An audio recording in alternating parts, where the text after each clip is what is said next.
బట్టల మరకలు పూర్తిగా వదిలించే ప్లాంట్ బేస్డ్ డిటర్జెంట్ లిక్విడ్ ఎలిమ్ డిటర్జెంట్ లిక్విడ్.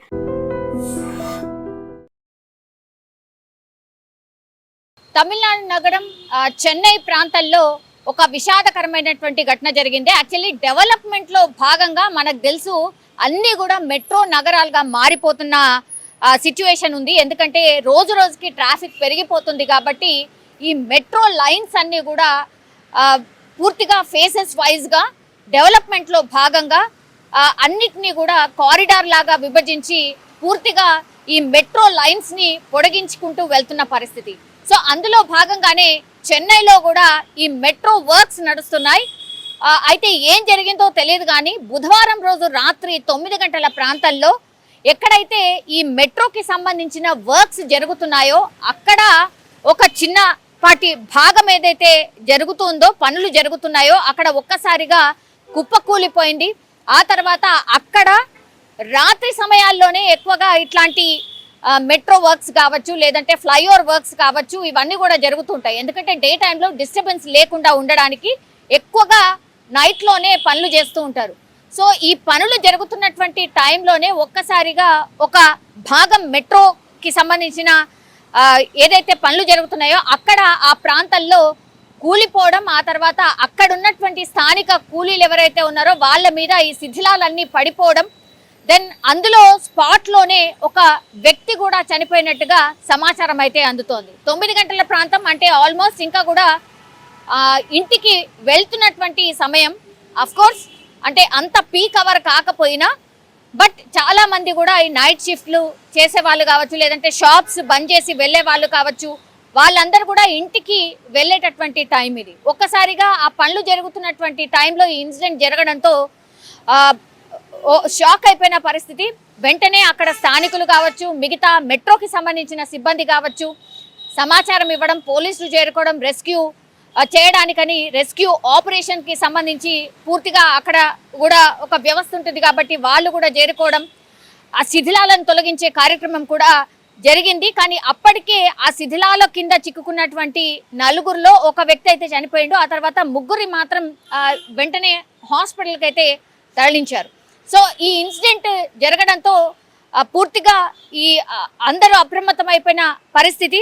అండ్ ఇక్కడ ఎగ్జాక్ట్లీ ఎక్కడ జరిగింది అని అంటే నందంబక్కం ప్రాంతంలోని DLF IT SEZ and LNT construction campus సమీపంలో ఇది చాలా రద్దీగా ఉండేటువంటి ప్రాంతంలో ఈ ఇన్సిడెంట్ జరగడంతో చాలాసేపు ట్రాఫిక్కి కూడా అంతరాయం ఏర్పడింది.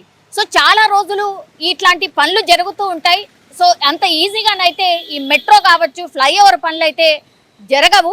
అండ్ ఇంకోటి పెద్ద పెద్ద క్రేన్స్ అండ్ మెషినరీని కూడా యూజ్ చేస్తూ ఉంటారు. ఐరన్ రాడ్స్ ఇవన్నీ కూడా బ్లాక్స్ అవన్నీ కూడా ఉంటూ ఉంటాయి.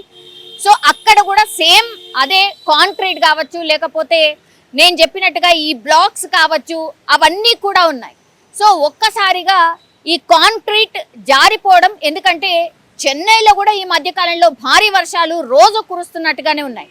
సో భారీ వర్షాల కారణంగా ఇప్పుడు ఈ కన్స్ట్రక్షన్ ఫీల్డ్లో ఉన్న వాళ్ళకి అట్లాగే ఈ పెద్ద పెద్ద పనులు చేసే వాళ్ళకు కూడా ఇది ఇబ్బందిగా మారిపోయింది. ఎందుకంటే కాంక్రీట్ వేసిన తర్వాత అది అంత పటిష్టంగా ఉండదు. ఎందుకంటే వర్షం చినుకులు వాటర్ వల్ల అవి కొంచెం జారిపోతూ ఉంటాయి కాబట్టి అందులో భాగంగానే ఇది కూడా జరిగింది ఉండొచ్చు అని అధికారులు అయితే భావిస్తూ ఉన్నారు.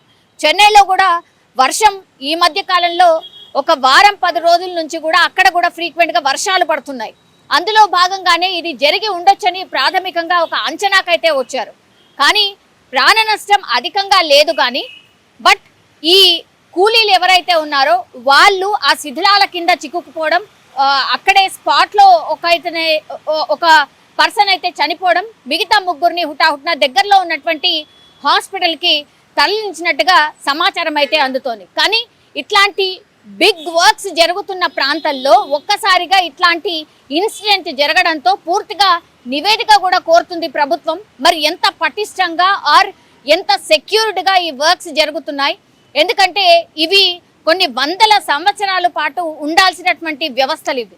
సో చాలా స్ట్రాంగ్గా పకడ్బందీగా కట్టాల్సి ఉంటుంది. అందుకని మరి ఈ ఇన్సిడెంట్ జరగడానికి కారణం ఏంది, ఏవైనా నాసిరకం పనులు చేస్తున్నారా లేకపోతే అక్కడ పర్టికులర్గా ఆ బ్లాక్ కూలిపోవడానికి రీజన్ ఏంటి, ఆ సూపర్వైజర్ కావచ్చు, లేదంటే ఆ పైనున్న అధికారిని కావచ్చు, పూర్తిగా అక్కడ జరిగినటువంటి ఇన్సిడెంట్ కి సంబంధించి నివేదిక కోరినట్టుగా కూడా చెప్తున్నారు.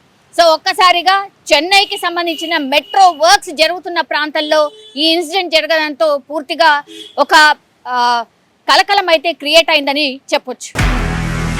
నిజంగా ప్రస్తుతం ఉన్నటువంటి సమాజం దేనికి ప్రయారిటీ ఇస్తుంది? ఆర్థిక సంబంధాల చుట్టూ మాత్రమే తిరుగుతుంది. మళ్ళీ ఎన్నికలంగానే చాలా విరక్తి కలుగుతాను. మంచి అనిపిస్తుంది కదా, లేడీస్ కూడా ఛాలెంజింగ్ జాబ్స్ చేసినప్పుడు చాలా బాగుంటది. ట్రాఫిక్ అసిస్టెంట్స్ గా నియమించిన ట్రాన్స్జెండర్స్ అందరితో సాల్యూట్ చేయించుకుంటున్నారు. ఫుడ్ డెలివరీ ఇవ్వటానికి వెళ్ళినటువంటి డెలివరీ బాయ్ అనిల్ పై కళ్ళ ముందు